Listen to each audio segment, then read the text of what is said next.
So we are quite big groups. There are some of the names, but here is the whole group at the moment. We are going on time, so there are plenty of countries involved. Right. And we have been gathering data now maybe 2 years of students and compare the different regions. Here is also from yes, from yes. So plenty of places. There's plenty of data, but this topic here, what I present, is about how the cultural impacts on what kind of expectations students have on the entrepreneurship field, that what they wish to have if they start business. And we know that culture impacts quite much in the different, all the way our behavior in the entrepreneurship and everywhere, what we are behaving. So that's why we were thinking how it might impact on this entrepreneurial expectation. And I don't have so much theory background in the read it because I was thinking to sparing some time and going to the results quite soon. But this is a data set. Altogether, we have now about 1,200 respondents, but this is the data set that we had when we wrote this paper. And there's a China and Japan, and then we had those students who have been living at least 1 year in another country. So we separate those students from the sample. And Baltic countries, US, East Europe, and Russia, and Nordic, consisting Finland and Middle East, but gathering more from there. The questionnaires were entrepreneurial interest, and it was only simply one question: are you planning to have company in 5 years' time? Yes or no? 5 liquor scale 5. And we divided those into 2 groups, like either or not, starting a business or not. And the second questionnaire were those skills and attitudes that the students would need if they start business. Either they wouldn't plan to start business, we still were asking that what would you need if you still would do that. So there was a lot of different kind of items like courage, willingness to take risk, motivation, self-esteem, optimism, resilience, persistence, decisiveness, innovativeness, mentor to help the team to build up a business, more knowledge of entrepreneurship and good business idea. And we were using SPSS program with ANOVA and CBER for postal tests to run the results. And here are just simply the whole data, those students who want to start the business and those who don't. And there was a statistical difference in between optimists and mentor to help me. So those who will start the business, they were thinking that they would need optimists, and those more than those who don't start, and those who were not starting but asked what they would need, they would need mentor. So maybe that's something that we should know when students say that they don't want to start business, so there should be offered mentors for them. But here are these country-specific differences.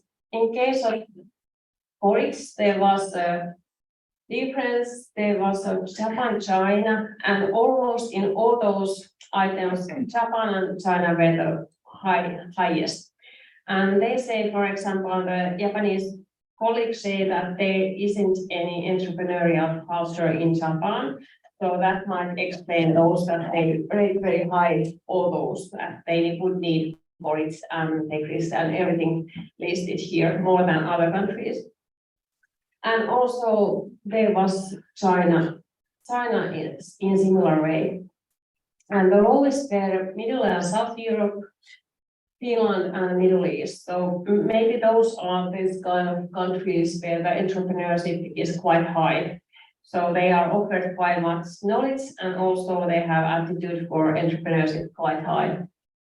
And some countries there was US, for example, self-esteem was low in US, so people in US think that they don't need self-esteem to begin entrepreneurship.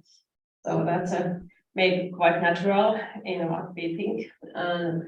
Japan, even it was high in many places, they think that optimism is not needed if they start business.